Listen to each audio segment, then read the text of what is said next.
I spoke to UK of all. I would have said they would have been the first because they're the oldest. And I say, yeah, I'd love to have a little help. He said, no, sir, we'd rather wait till you win. I said, I don't need help after we win. They have 2 old broken aircraft carriers, barely work.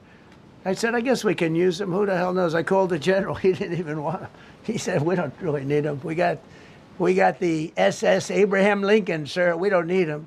You know, we have, in terms of technology, we had one day 101 missiles going at 2,700 miles an hour, aimed at the Abraham Lincoln. 101 missiles. Out of 101 missiles, 101 missiles were shot down. Unbelievable technology. 10 years ago, 5 years ago, I don't know if that would have been possible, but 10 years ago, that wouldn't have been possible. 101 missiles heading to a ship that's not that far off the coast. And out of the 101 missiles, we shot down all 101. We have weaponry. The Patriots are unbelievable. We have weaponry that's unbelievable, yeah. Just to clarify. Go ahead, please. Yes. Thank you, Mr. President. You said earlier today during the egg roll that you would like to take Iran's oil, but Americans want U.S. forces home. Correct. What's that trade-off? If I had my choice, yeah, because I'm a businessman first. With Venezuela, as you know, the war was over in about 45 minutes. And we have great people running Venezuela, very good people. I mean, the relationship is good. And we are a partner with Venezuela. And we've taken hundreds of millions of barrels, hundreds of millions. Over 100 million barrels already is in Houston, refined and out. And paid for that war many, many times over, many times over. You know, the old days, to the victim. Okay, you know that. To the winner belong the spoils, go the spoils. And I've said, why don't we use it? To the victor, go the spoils. And we don't have that. We haven't had that in this country probably in 100 years, because even the Second World War, you look at the Second World War, we didn't have it with the Second World War. We helped rebuild all those countries. We rebuilt Germany. How about Germany telling us that, well, it's not their war. We had nothing to do with it. They wanted me to go and tell them everything I was doing. We didn't know anything about it. Well, if I would have told them, they would have leaked it, and we wouldn't have been nearly as successful, possibly, right? But to the victor belong the spoils. So we haven't heard that in, I think, maybe hundreds of years. Now with Venezuela, and we, just so you understand, the people of Venezuela, they say if I ran for president of Venezuela, I'm polling higher than anybody has ever polled in Venezuela. So after I'm finished with this, I can go to Venezuela. I will quickly learn Spanish. It won't take too long. I'm good at language. And I will go to Venezuela. I'm going to run for president. But we're very happy with the president-elect that we have right now, the people that are running it. If you remember Bush with Iraq, they fired the generals, they fired the police, they fired the people that worked in their equivalent of the White House. They fired everybody. And you know what they had? They had a mess. And you know what happened? ISIS formed. Those generals and those soldiers got together. The police got together. They all got together. They formed ISIS. Not going to happen with us. So Venezuela has been an incredible situation. We went in. We were very successful. Military power like nobody's ever seen. The general, Venezuelan general, said, I was on that site. I said, I've never seen ferocity like that. I've been doing this for 40 years. He said, I've never seen it. They hit us from 17 different, they were all set. They saw that big, beautiful aircraft carrier, the Ford in that case, and planes were pouring off it at 1 o'clock in the morning. So typically when you see that late at night, you know, you could be in trouble, right? And we were all ready. They had their equipment. It was Russian. And they had Chinese equipment. It was all set. They were going to give us a fight. He said, and then they came, and they came at speeds like we've never seen. And they came at 17 different angles. The general and his people, that was a lot of angles. They hit him from every angle. He said, we knew it was over in 3 minutes. We were waiting for them. Their equipment didn't work. And there's a reason it didn't work. Someday we'll explain that to people. They pressed the button, nothing happened. They pressed it again and again, nothing happened. And he said, we knew this whole thing was over in 3 minutes. We've never seen any, he used the word ferocity. The ferocity of these planes from 17 different angles, and it was over. They went inside. And remember, that was on a military base with thousands of soldiers. And those soldiers looked and they said, get the hell out of here. Thousands. We didn't have thousands. We had like 200 people. So we have a great military. And I'll tell you what, somehow this rescue captured the world's attention, more so than normally. You're talking about 2 people. But this rescue captured the world's attention. But we did it in Venezuela. That was amazing. And now we have a very bad man in prison and going to trial. I mean, he released, aside from the drugs, which he was terrible, Maduro released hundreds of thousands of people from jails into our country. Drug dealers, murderers, the worst people in the world were released into our country because we had a stupid president who probably didn't know, and we had a border czar who never went to the border and never once called our great Border Patrol agents, right? Not once, Kamala. She never called the Border Patrol. She never said, how are we doing? I used to call the Border Patrol guys every day. You can ask them, Paul, ask any one of them. Brandon, ask them all the time. How are we doing? How are we doing? And we now, I'm proud to say, have a totally sealed border. 9 months, nobody is coming through our border. And nobody even tries because they know they're not going to get through. So we don't have caravans anymore. So maybe 1 or 2 more and we'll be done. Mr. President, are you allowed to, or are you willing to end this conflict with Iran charging tolls for passage through the strait? Us charging tolls? Iran. What about us charging tolls? Is that something you're considering? I'd rather do that than let them have them, right? Why shouldn't we? We're the winner. We won, okay? They are militarily defeated. The only thing they have is the psychology of, oh, we're going to drop a couple of mines in the water, all right? No, we have a concept where we'll charge tolls, okay? I thought you meant us. Your question would have been more accurate if you said us. Go ahead. Thank you very much. So just to clarify, in order for Iran to successfully meet your deadline tomorrow, do they have to make a deal, open the strait, or both? We have to have a deal that's acceptable to me. And part of that deal is going to be, we want free traffic of oil and everything else. Mr. President, thank you very much. You've said glory be to God in this conflict. Do you believe that God supports the United States' actions in this war? I do, because And have you God sought is his good. direction? Because God is good, and God wants to see people taken care of. God doesn't like what's happening. I don't like what's happening. Everyone says I enjoy it. I don't enjoy this. I don't enjoy it. These 2 guys don't enjoy it. You know, people say, "Oh boy, they're so tough." I don't like seeing people killed. I've ended 8 wars. Nobody's ever done it. The person who won the Nobel Prize came to me and said, "You deserve the Nobel Prize." She announced that when they announced, they said, goes to Maria. She's a great person, really a good person. She said, no. This is ridiculous. They gave me the Nobel Prize. President Trump ended 8 wars. I could go over every one of them, including India and Pakistan, where the Prime Minister of Pakistan said, President Trump saved from 30 to 50 million lives. That makes me much happier than what we're doing right now. That makes me much happier. We have 1 more to end, by the way.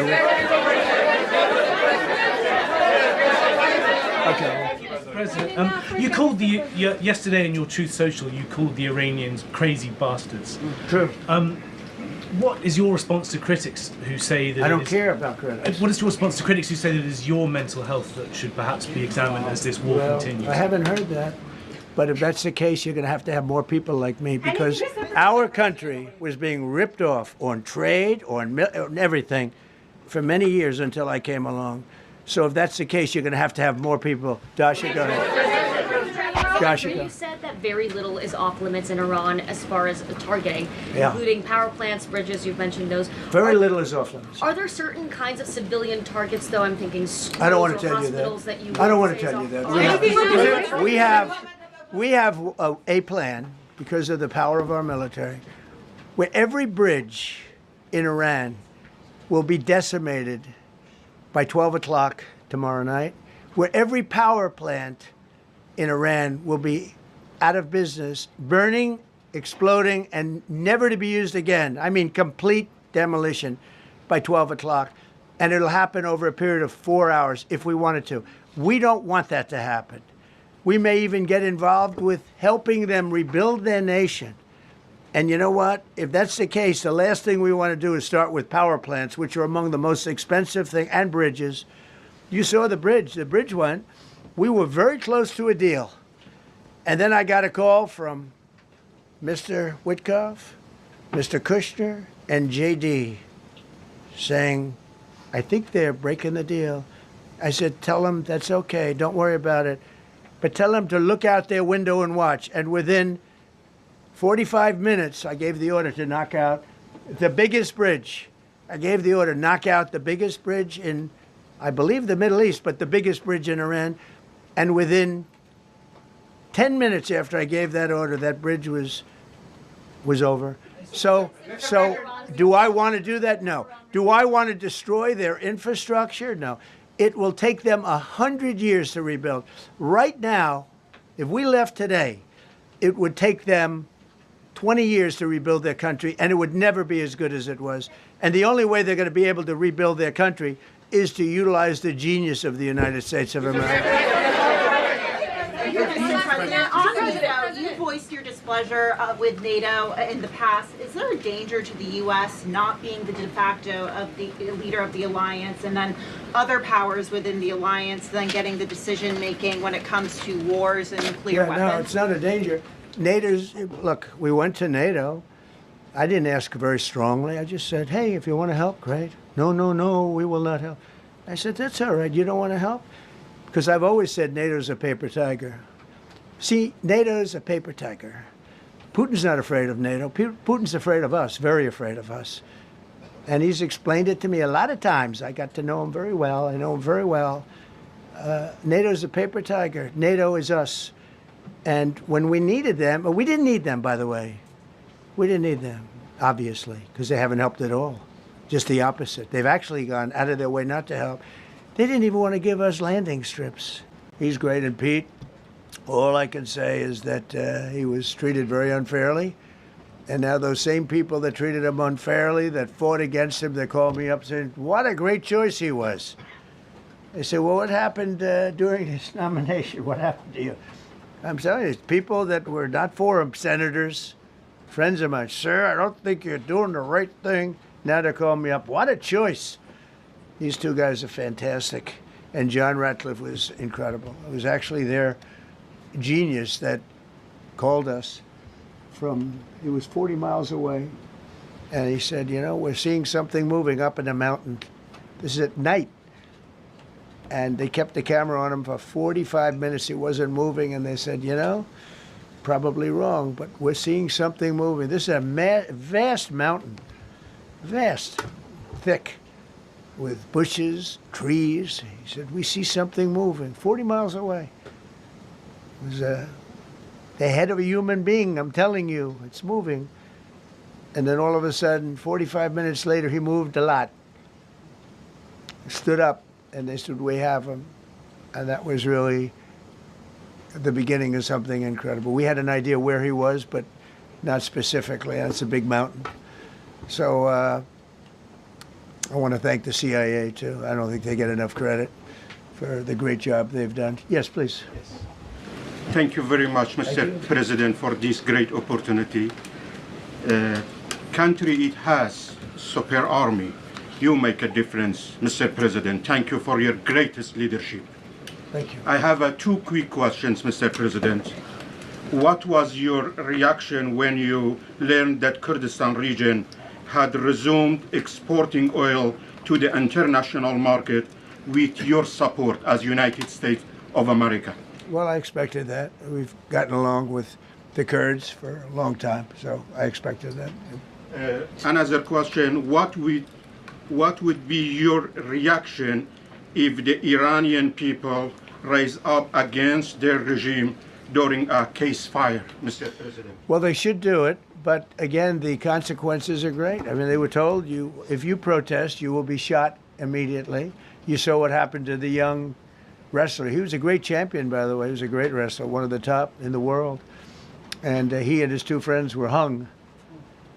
And all they did was say a little bit about liberty. They wanted liberty, and they were violently executed. But the number is up to probably 45,000 people were killed. So, when somebody stays in a house, when they know if they walk out of the house to protest, they'll be immediately shot and killed. And they issued that, that was publicly issued. It's not a secret. That's why so many people say, oh, well, why are you doing this way? We can't let Iran have a nuclear weapon. We got regime change. We do. We're dealing with a much different regime than before. We're dealing with different people. They're smarter. I think they're sharper and far less radical. We have regime change, but we didn't do this for regime change. We did it for the fact, and my view was very simple. I saw somebody said, oh, he doesn't have a plan. I have the best plan of all, but I'm not going to tell you what my plan is. They want me to say, here's my plan. We're going to attack at 9:47 in the morning, and then we're going to do this, and then we're going to... And if you don't do that, they say, I have a plan. These people know what the plan is. Everybody here knows what the plan is. But it's very unfair to say, because I don't mind being insulted. I've been insulted for many years by the fake news, but you can't. It's so bad for people that are so you just saw two great, and John Ratcliffe, three unbelievable people. They have a plan. Every single thing has been thought out by all of us. But I can't reveal the plan to the media. So, but we're just thrilled by the success of this operation. Yes, please. Thank you, Mr. President. You've said Iranians would be mad if you stopped these attacks, but why would they want you to blow up their infrastructure, to cut off their power? Wouldn't that be punishing Iranians for the actions of the regime? They would be willing and it's suffering. They would be willing to suffer that in order to have freedom. The Iranians have, and we've had numerous intercepts. Please keep bombing. Bombs that are dropping near their homes. Please keep bombing. Do it. And these are people that are living where the bombs are exploding. And when we leave and we're not hitting those areas, they're saying, please come back, come back, come back. These are the people. I don't know what they do. All I can tell you is they want freedom. They have lived in a world that you know nothing about. It's a violent, horrible world where if you protest, you are shot. Remember the great woman protests where they had 400,000, 500,000 women, and they were all enthused and they were going to protest, and everybody said, oh, the regime's going to come to an end. And then all of a sudden, boom, boom, 5, 6 different areas. A woman would go down right between the eyes. They had snipers. They had 5 snipers. That's all it took. And those 400,000 or 500,000 women said, oh my God, what's that? Oh, look over there, what's that? A woman shot right between the eyes. And after 5 or 6 of them go down, then you start hearing the purr through the vast number of people. And then they said, oh my God, who would do that? And they're incredible people, but they've lived so horribly. They've lived so horribly. Iran was a great country if you go back 25 years ago or so. The Persian people, they're incredible, smart, brilliant actually. And I know so many. I know coming from New York, originally I know so many people from Iran. They're incredible people, incredible energy and very, very brilliant people. But when you're standing in a group and protesting and you have a woman, in the case of the woman, remember the Great Woman March, everybody was saying, oh, this is the end of the country. And then snipers selectively picked. Every single one was shot right between the eyes from a long distance. They were on top of buildings. Nobody even knew where they were, where they're coming from. This wasn't like a machine gun, which is also very bad. They've done that too. They did that recently. This was snipers sitting on the top of buildings, aiming and hitting women. And when they see people go down, and all of a sudden there's a riot in the reverse direction, and they never came out again. And a lot of the news doesn't talk about that. They talk about, oh, women's rights. You want to see women's rights? You're not going to see it there. It's amazing when I see some of the stupid people like, AOC plus 3, all that group. They talk about, freedom for Iran. They don't tell you the real facts. Women, men, gays. How about gays for Iran? They kill the gays. They throw them off buildings. So I wonder what's going on. I can only say this. They want us to keep bombing, even if it jeopardizes, because their life is in much greater danger. They want freedom for Iran, but it's very hard for them to protest. I actually tell them, I said, don't go out. I fully understand. Nobody in this room would go out. I don't think there's any, because frankly, it's not a question of bravery. We're all brave, right? You're brave, I'm brave, we're all brave. But we're also intelligent. If you have people shooting at you, expert shots with the best rifles you can get, and hitting you right between the eyes every single time, and you're looking here and you're seeing and you're looking here, you're out of there. I don't care who it is. Please. Mark Meredith, Fox News. I know that. Oh, thank you. How would I know that? Go ahead. America's watching. No. Good job. Can we go back to the weekend? First off, was everyone on board with the operation, or were there people that were trying to talk you out of going through with the operation this weekend? Not everybody was on board. Somebody else within No, there was military people, very professional, that preferred not doing it. These two were totally on board, which was very important. They weren't, it would have had a little difficulty. But no, there were military people that said, you just don't do this. You don't go into the heart of a very powerful military. This is, hey, you have countries and countries. You have some countries where military is not their strong suit. This whole thing is militarized like nobody's ever seen before. Half the people are wearing uniforms. And we had people within the military. Usually it's not done. That's one of the reasons. I was surprised. Somebody said it's the only time it's ever been done. I said, that's not possible. But it is possible, because you're going into hundreds of thousands of soldiers along the path. I mean, look at some of the helicopters, how they got hit. So, yeah, there were people within the military that said it's a wise. And don't forget, how many men did you send altogether, approximately, for the operation? I'd love to keep that a secret. Okay, well, we but I will tell you, the number, I'll keep it a secret, but it was hundreds. And hundreds of these people, that's pretty good. Is he central casting? But hundreds of people went into this journey. Hundreds of people could have been killed. Forget about the equipment, a lot of equipment, nobody cares. Hundreds of people could have been killed. So we had people that were within the military that said this is not a wise, and I understood that, but I decided to do it. Was there a point that that you were thinking there's too much on the line, and somebody was saying maybe we abort this now and wait? I mean, given the resource, like the general said, it seemed like there was so much on the line here. You must have been thinking, this could have completely changed the next 3 years. So the first one, which was in many ways as dangerous as the second, I guess it gets, because we're flying over daylight. We're the best at the world at night. We have goggles that we have goggles. I've tried them. They're unbelievable.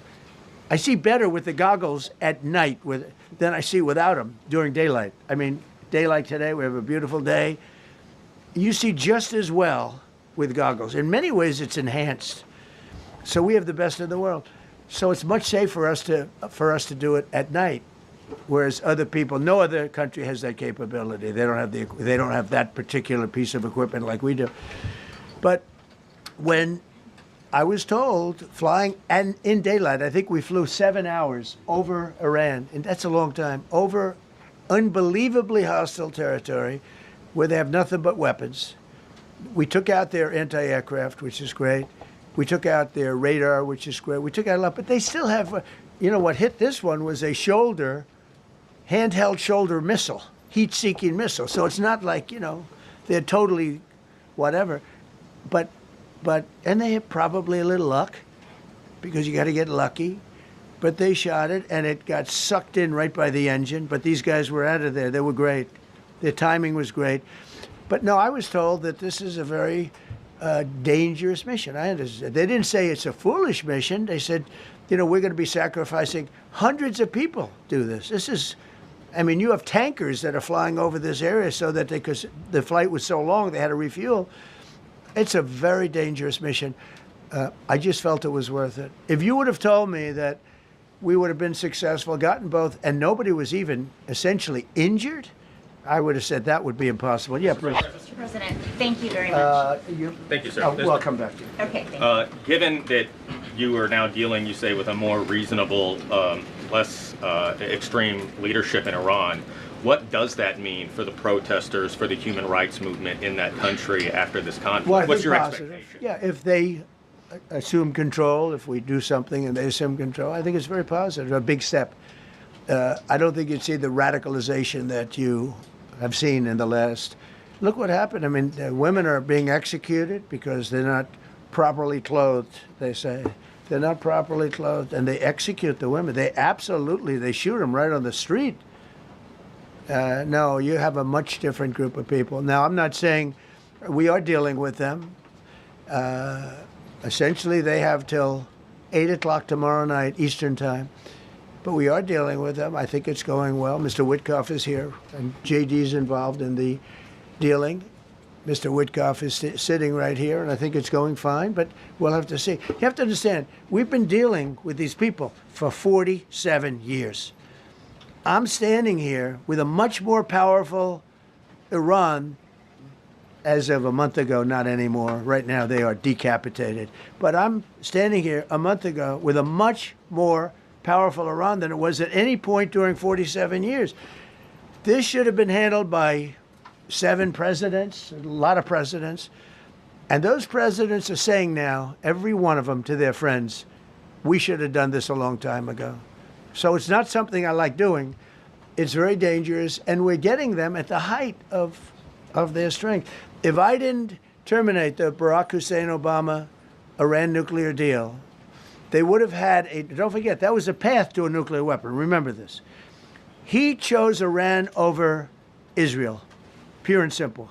How Israel can vote for a Democrat is if you're Jewish in New York City or any place else in this country, and how you can vote for a Democrat is unbelievable, because he chose Iran, a very hostile Iran. Remember when he filled up a 757 with cash, billions of dollars of cash, and he sent it over to them. Then they gave them tens of billions of dollars. He chose Iran over Israel and really the Arab world, if you look, because, you know, the other, Saudi Arabia, Qatar, UAE, I mean, you take a look. I mean, I can add Kuwait and I can add Bahrain, and you can add others. He chose such an unlikely candidate. Nobody could believe it. Frankly, if you're going to choose between Iraq and Iran, he should have befriended Iraq. He went in the exact opposite direction of all thinking, and he made a terrible mistake. But that was a road to a nuclear weapon. And when I terminated that, everyone said, oh, he terminated it. It was one of the best things we ever did, because he had a road to a nuclear weapon. And it was a very short-term deal.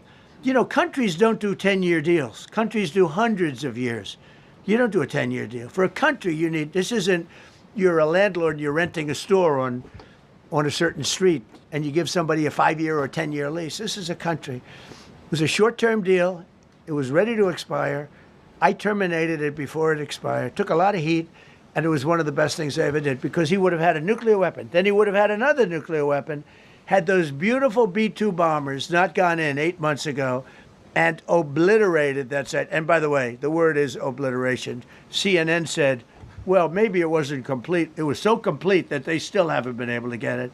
It was obliteration. But if we didn't hit them, that was a courageous decision, too, because we had all those planes flying in at night with very little cover, unbelievable stealth planes, and they were able to do their job. If we didn't do that, Iran would have had a nuclear weapon at a high level, either one of those two instances. And if they did, in my opinion, I told this to Bibi Netanyahu yesterday, Israel would have been extinguished. Large